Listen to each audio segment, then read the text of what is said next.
Boa tarde, pessoal. É um domingo chuvoso hoje.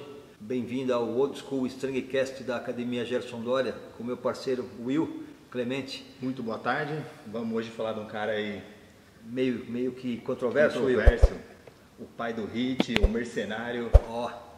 Então, Arthur Jones.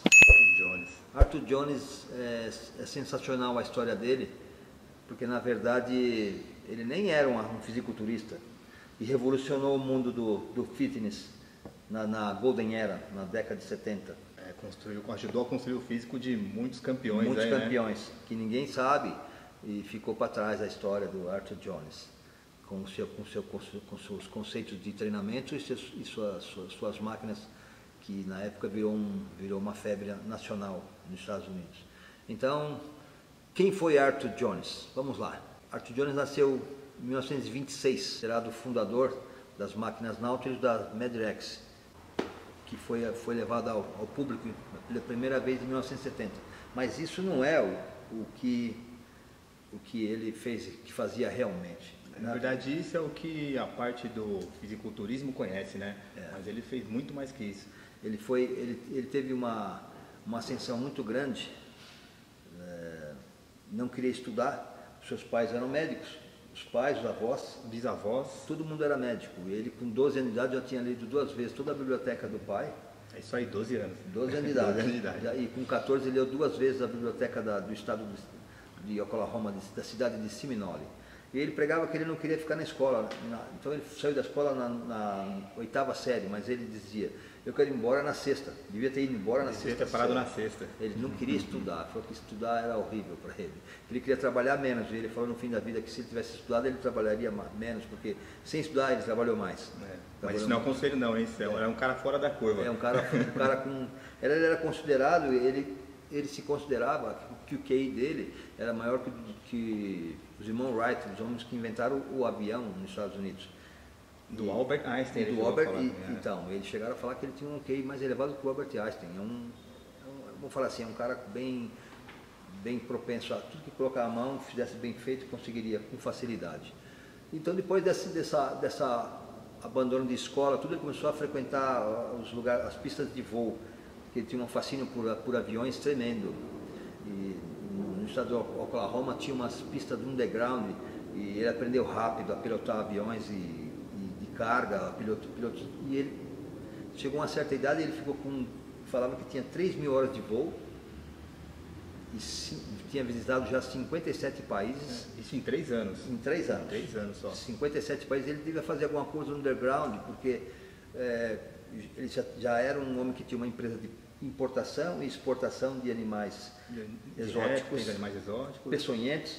Ele tinha um fascínio tremendo por cobras, por crocodilos, e ele caçava, ele trazia para os Estados Unidos e levava algum material escuso para a África, América Latina, para América Latina, América Central, que estava em ebulição naquela época, com ditaduras para tudo que é lado. E ele tem uma fama de que o dinheiro estava lá e ele queria ganhar. Então era diamante, era arma, era animais, caça de animais, trazia animais ilegais para os Estados Unidos. Os aviões dele já tinham uma vontade de ser um homem com uma fortuna grande. E tudo começou nos anos 40, né? Quando ele mentiu a idade para poder entrar na Marinha Americana, para participar da guerra. Ele queria participar da guerra, ele queria entrar no Vietnã. E nesse meu período, em 1940, ele acho que foi aí que ele conheceu o fisiculturismo, né? Exatamente. Ele ficou em Los Angeles, na Vic Thames. Tennis Gym na Califórnia. Não é Vic Thames, o nome do cara é Vic Thames.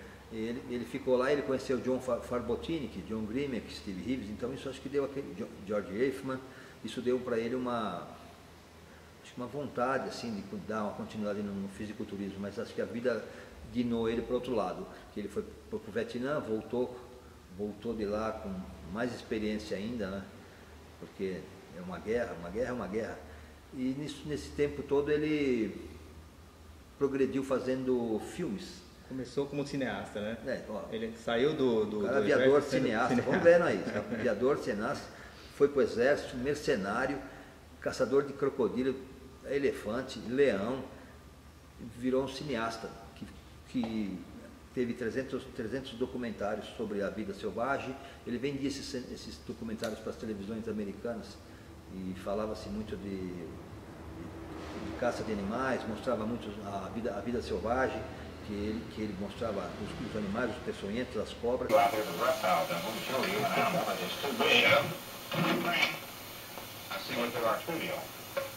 Now, once before we had a king cobra on the show, and at that time I mentioned that it was not an adult specimen of the king cobra. So I have brought an adult specimen of the king cobra here, or rather I brought you an adult specimen of the king cobra. I might not be with you long, Art. You go right ahead. Get him out of the box here. Now, this particular specimen is about 13 feet in length. Well, you can reach me then. E teve 300 filmes. Ele foi pioneiro nessa área, como aqueles filmes que a gente vê do Steve Irwin, né? Caçador de Crocodilo. Foi pioneiro. Ele foi um dos primeiros a ter uma série de TV, né? A mostrar então, isso. Você sabe que eu estava pensando outro dia que nós falamos disso, que a gente viu ele com um jaleco, que meu pai usava também aquele jaleco. Aquilo era 1970, eu tinha 11, 12 anos de idade, tinha uma febre nos Estados Unidos de caça. De animais. Eles gostam muito, né? Gosta muito. Meu pai atirava com um rifle dentro de casa, no quintal que era grande. Usava arco e flecha que vinha dos Estados Unidos, tinha um parente que mandava. Então tinham assim uma loucura, revista pra caramba de caça. Eles gostam da caça. E esse homem ele levou para a televisão, foi um dos primeiros programas caça de grandes animais. Professional Hunter, Wild Cargo, ele teve alguns programas bem conhecidos. Mostrava o transporte. E onde ele filmava isso? Tudo na Rodésia, no Congo, nos países da África que aceitava ele. E ele tinha uma base territorial na Rodésia. E teve um problema diplomático, ele estava fazendo uma gravação. Teve um problema diplomático não, teve um problema de governo. O exército tomou conta. E nessa aí confiscou as contas bancárias. Ele tinha $1,5 milhão na Rodésia, em dinheiro e material. Tinha os aviões, que ele transportava, claro, que tinha que vir para os Estados Unidos, não era no navio, ele vinha de avião, e o material de filmagem, os caminhões, os carros, deixou ele com um prejuízo gigantesco. E ele ficou falido, né? Falido. Voltou para a América. $500 mil em dívida. Em dívida. Para aquela época era muito dinheiro, $1,5 milhão em dívida. Isso no final dos anos 60, em 60, isso. Foi isso aí, né? 68. E ele voltou para casa e o mais incrível começa agora. Como um homem consegue sair de um estado, já era rico, nessa época já tinha um poder aquisitivo, porque fazia as coisas, né? Só de equipamento que confiscaram dele. Era muito dinheiro para a época. E saiu no estado do zero de novo, foi pedir $2.500 emprestado para meia irmã dele. Para poder começar a viver de novo, para poder tentar alguma coisa. Aí que impressiona. Comprou uma prancheta, o cara desenhou, começou a desenhar equipamentos de musculação. Ele desenhou o Blue Monsters, que é nada mais, nada menos que as máquinas Nautilus, que essas máquinas que revolucionaram o mercado fitness no mundo inteiro. Ele desenhou um conjunto de 3 máquinas, junto com o filho dele, que também era considerado um gênio, um menino de 16 anos, Gary Jones. Essa história é fantástica desse cara, do Gary Jones. Depois vocês vão saber quem é o Gary Jones. Guarda o nome dele aí, pessoal. Depois vocês vão saber, né, Will? Depois a gente descobriu quem era o cara. Falei, nossa, cara. Então por isso que é dessa forma. Então, ele e o filho desenvolveram um equipamento. E o menino, com a genialidade dele, desenvolveu uma roldana excêntrica, que até então não tinha. Quem treina sabe o que eu estou falando. É uma coisa muito importante. O menino desenhou aquilo e encaixou na máquina. E o pai pegou, alugou um trailer, o restante do dinheiro, desenhou, montou, pintou, levou embora. Levou no Mr. América de 1970, da American Union Atletas. Levou $7 no bolso. Com $7 no bolso. As máquinas numa alugada. Numa alugada ele levou para o saguão para mostrar. Ele devia ter um contato, né? Porque ele era um cara que já conhecia lá atrás. Vocês podem lembrar que eu acabei de falar, John Farbotini, John Grimm, que ele tinha um contato com essa gente, ele gostava, ele levou esse equipamento para mostrar. E nós estávamos falando de 1970. Em 74... 4 anos depois, dominou o mercado fitness com essas máquinas. É algo assim que eu tenho que aplaudir, né? Porque a gente, durante a vida, vê poucas chances E ele teve as chances, várias chances na vida, aí ele agarrou essa chance. Em 4 anos ele se tornou o rei do fitness. Dominou o mercado. Então eu estava lendo agora, antes de você vir, Will, ele vendia uma franquia das máquinas náuticas num espaço, 10 máquinas. Ele franqueava essa máquina. 4.700 franquias. E sem contar que as fábricas, 2 fábricas com 200 homens, 100 homens cada fábrica, caminhões, truque para transportar, não vencia fazer o equipamento, porque vendia para a América inteira. Porque não foi só o bodybuilder que comprou. Foi o futebol americano, o basquete, o atletismo, as clínicas de convalescência pós-operatório compravam o equipamento, porque e tinha uma guerra particular também, assim, que as pessoas, os antigos preferiam os peso livre. Né? Você imagina aquela época, se hoje a gente fala de peso livre versus máquina, você imagina então, lá atrás. Parece um cara com uma máquina de pullover, ninguém... Então, e ele precisava, na verdade, divulgar esse material dele. E ele enriqueceu, né? A empresa dele chegou a faturar 300 milhões de dólares. Maior do mundo, 300 milhões de receita por ano. E a sede em Lake Ellen, na Flórida, que existe até hoje, a Lake Ellen, hoje é gigantesca, que é um mini zoológico lá. A sede valia 75 milhões de dólares e tinha 2 casas privadas dele, pista para 2 Boeing, para jato, para helicóptero. Ele tinha um fascínio enorme por coisas que voavam. Os carros, tinha casa para as equipes de manutenção do voo, do equipamento de voo, porque você precisa de piloto, você precisa de gente que põe gasolina, não é você. Tem que ter um especialista. Ele tinha tudo dentro da Lake Ellen. Ele chegou a ter 3 Boeings, né? 3 Boeing. Inclusive, 707. Inclusive, ele era o único homem na América, na atualidade, que tinha essa autorização. Eu acho que ele nem tinha autorização, viu? Porque esse cara era fora da curva, ele pôs. Foi considerado o maior aeroporto de uma área privada. De uma área privada. Quem se interessou muito por essa história foi John Travolta, que se vocês puderem procurar, se vocês pesquisarem, você vai ver. John Travolta tem na casa dele o Boeing na porta. Ele, claro. Mas no piloto também, né? O rapaz da Iron Maiden lá, do Iron Maiden. Bruce Dixon. Bruce Dixon tem, mas você vê. Ele foi um pioneiro até nessa área. Ele tinha a pista de pouso dentro da propriedade, com 350 mil alqueires, era uma coisa absurda. Tinha 100 elefantes. 100 elefantes, 4.000 crocodilos. Ele adorava, ele ia buscar os crocodilos, caçava, trazia, já não matava mais, ele trazia. Ele conseguia entrar nos Estados Unidos no espaço aéreo, trazia rinoceronte branco, ele tinha, para propaganda das máquinas, e ele tinha um gorila, que era, como era o nome dele mesmo? Mick.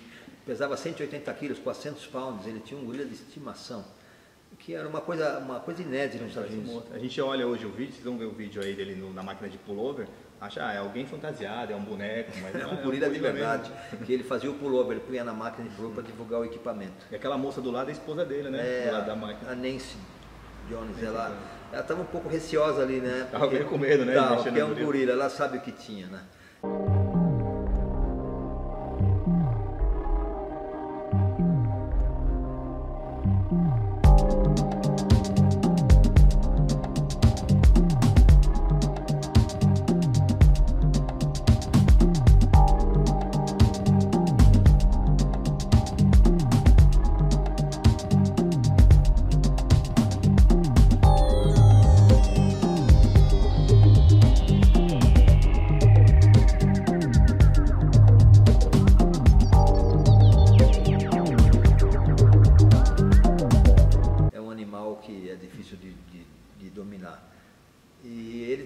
Essa ascensão muito grande no mundo esportivo e ficou um pouco controverso, porque ele na verdade, ele degladiava com os grandes, Arnold Schwarzenegger, Lou Ferrigno, Franco Columbo, Sérgio Oliva, todo mundo tinha um padrão de treino, Wader, Bob Hoffman, essa gente tinha...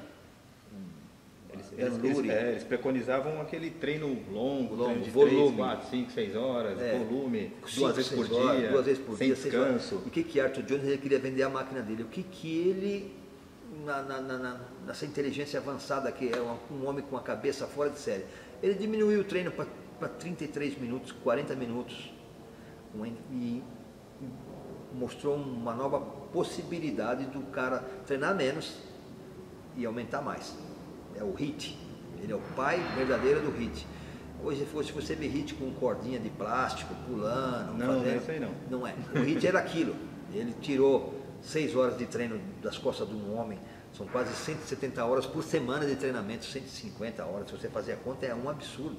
Não há recuperação, não há estímulo para hipertrofia com essa quantidade de exercício. Fadiga central. Isso é uma fadiga central, a fadiga mental. Não tem espaço para hipertrofia, o cara está fadigado. Tem uma coisa catabólica, né, André? Então, mas por que ele aumentou tanto? Vocês sabem por quê? Porque fazer uso de esteroide, então aumenta. Então, até aí isso ajudou, mas se fosse 50 minutos, 1 hora, 1h10, naquela época, aqueles caras iam ser monstruosos como são hoje, esses aqui, né? Era muito treino, então ele lutava contra isso, mas ele não falava mal desses treinos, ele não reclamava, ele só queria provar que o dele era bom. E ele lutou muito nos Estados Unidos contra as grandes empresas de peso livre, porque achincalhavam o equipamento dele, porque falavam que peso livre era mais dinâmico. Ele nunca falou que não era, que era ruim o peso livre. Só que aí um grande técnico de futebol americano, ele entrou na conversa, entrou na discussão e falou: sabe por que nós gostamos das máquinas Nautilus? Porque elas estão lesionando menos nossos atletas, eles estão tendo uma hipertrofia maior. Isso fez assim, ó, bam. Ele passou já para um outro estágio. Ele fez uma contribuição enorme para o bodybuilder, que no próximo capítulo, né, Will, nós estamos contando assim a sagacidade sobre o HIIT, né? Nós estamos falando sobre a sagacidade e a dinâmica de um homem de sair do nada e vencer e inventar uma coisa dessa que hoje é muito discutido mundialmente. E no próximo capítulo a gente vai falar só do HIIT e dos projetos que ele fez para poder provar que o equipamento era bom. Inclusive ele fez que a gente vai falar um experimento, né, André, com um atleta. Um experimento colorado. E fez um experimento esse a gente pode falar, muito pitoresco. Ele foi para a televisão, porque já tinha os canais, ele gravou isso, deve ter vendido para algum canal, ele tinha os canais, tinha estúdio de televisão dele, estúdios Nautilus. Ele gravou e falou que desafio qualquer bodybuilder com 10 anos de treinamento a vir até a porta da minha casa, no Lake Ellen, que você vai ser entrevistado e eu vou dar 1,5 polegadas de braço para você, em um treino apenas. Você não paga suas despesas de ida e de volta. De volta, ainda te dou um dinheiro para você. Chegou a sair na revista Iron Man também, né? Chegou a ficar uma coisa muito séria, porque o meio de comunicação era a revista e a televisão, certo? Era isso que era. E ele falou isso na Iron Man, uma revista conceituada, muito mais antiga do que uma das primeiras, antes dos irmãos Wader. Aquilo foi uma avalanche de bodybuilder na porta, porque um bodybuilder ele quer onde está, alguma coisa diferente para que ele possa melhorar a massa dele. 1,5 polegadas de braços, 2 centímetros e pouco, um dia. Ele entrevistou um por um, ele era um homem metódico, tudo com prancheta na mão, né? Ele fazia tudo, catalogava tudo, por isso que todo mundo sabe essas coisas nos Estados Unidos, na história, porque ele catalogava, ele deixou pilhas e pilhas de material guardado, tudo na caneta, no papel e falando, e ele entrevistou um por um. O que ele escolheu? Ele escolheu 10 pessoas, tinha mais de 200. Ele levou a pessoa para almoçar, o cara comendo, ele observava até o cara comer. O cara comia pouco, não tinha coragem de comer, estava comendo pouco. Preocupado que hora a gente vai treinar, o cara queria saber como quer ser. Isso. Aí nisso que ele foi vendo. Quando ele foi escolhendo, sabe o que? Os mais estressados, o overtraining. Exatamente. Ele puta de um cara habilidoso. É por isso que ele queria divulgar o equipamento dele, mas ele queria pegar um cara já cansado, o overtrain. O cara estava ali, treinava 6 horas, ele perguntou para o cara: quantas refeições você faz, o que você está usando, quantos cigarros você fuma, que droga você usa. E isso a gente está falando de um cara autodidata, ele sabia disso porque ele estudou sozinho, leu os livros lá. Foi vendo sozinho. Eu acredito que aquilo não tinha tanta coisa sobre isso, sobre o overtrainer, né? Não tinha. Ele foi observando, o cara, como está a sua vida na sua casa? Minha mulher separou, minha mãe está indo embora. E o cara é envolto com os problemas do cotidiano. Mas eu vou treinar pra caramba, eu vou fazer, sei o quê. E era muito, ele não percebia que aquilo era demais, ele não estava conseguindo evoluir. Ele pegava esse cara, escolheu 10, colocou tudo dentro dos apartamentos dentro do Lake Ellen, 75 milhões, ele tinha até apartamento lá. Colocou os caras, cozinha central, colocou comida para todo mundo, descansou, banho, piscina. Você não vai treinar 7 dias. Os caras quase morreram. Você vai assinar esse contrato comigo, você não vai treinar 7 dias. Você treinar, você está fora. Está fora, não é para pegar em nada. Ele montou um galpão gigante, que era a academia, que todos faziam uma peregrinação lá. Arnold Schwarzenegger foi lá, Lou Ferrigno foi lá, Oliva foi lá, John Farbotini, Bob Hoffman. Eu vi foto do Milo Steinborn, um cara da década da Bronze Era, foi lá olhar o que era aquilo. Os caras querem saber. Bill Pearl foi lá, que é uma lenda. Os irmãos Mentzer, né? Os irmãos Mentzer, o Viator, foi tudo lá, olhar o que era aquilo. E ele mostrava, ele divulgava, as revistas iam, entrevistava, as grandes federações queriam ele. E ele aproveitou essa situação, gravou os caras descansando, comendo. O que aconteceu? O cara dormiu, comeu, o cara descansou. A hora que o cara pegou nas máquinas e com a metodologia que ele estava desenvolvendo, que era o HIIT, o cara estava descansado, são 35 minutos intensos, não é 6 horas. O que você talvez alcançaria em 6 horas, você ia fazer em 30. Consequentemente, deu esse volume enorme no braço do cara. Pum! E foi 1 ou 2 que não conseguiu chegar a 1 polegada de 75, porque todos chegaram. Ele pôs o braço no cara realmente, mas tinha, só se ele injetasse óleo, o cara, estou conversando aqui, porque eu vou contando a história, assim para meus amigos, porque assim eu vou guardando a história. Eu falei, mas como é que pode? Você achar que em 1970 alguém injetar óleo, o cara injetava óleo nas articulações do avião dele, para ele subir e ficar mais, mas não é nada disso, não existia isso. Era o que ele inventou, que era esse HIIT, o descanso, tirou o cara do overtraining e deu possibilidade para a pessoa aumentar. Deixou o cara evoluir. Voltar. Tirou o cara da homeostase, né? Tirou isso é uma pequena parte assim, do que é esse homem, né? A gente mesmo vai falar, do HIIT mais para frente para vocês. E depois disso tudo, com essa ascensão muito grande dos equipamentos Nautilus, ele enjoou do bodybuilder. Ele enjoou dos bodybuilders. Ele enjoou de bodybuilder. Ele cansou. 300 milhões ele vendeu a Nautilus. Inclusive ele tem umas entrevistas polêmicas deles que a gente tem no YouTube, se vocês procurarem ele falando dos bodybuilders. Ele pegou, não quero mais saber desse povo aí. Ele tem umas coisas assim, eu bati em um até sangrar, porque ele era selvagem, ele andava armado inclusive, né? Andava em casa, armado, ia pro banheiro com a arma na cintura, ele era sozinho em casa. Ele era um cara ele era um mercenário, ele não largava a metralhadora dele e nem os revólveres. Ele falou assim, eu bati em um porque estava dando um cigarro de maconha para o meu filho. O filho devia ser pequeno. Ele bateu no cara, saiu batendo. Porque ele, se entendam, era uma época do hipismo, então da liberdade sexual, das drogas, alucinógenas, tudo isso. E ele não aceitava, né? Ele não aceitava, ele era um cara com um conceito de formação diferente. E aquilo era muito avançado para ele não gostava disso. Até o próprio tráfico de anabolizantes da época entre os bodybuilders, ele não admitia. Não admitia, então, é bem contraditório, você vê, ele propôs a um cara aumentar um físico desse e propôs um equipamento, mas ele nunca falou de esteroide, ele sempre foi contra. Nunca. Então, e nisso aí ele vendeu ficou meio desgostoso, mas rico. Vendeu milionário. Vendeu a empresa Nautilus e montou a Medrex, que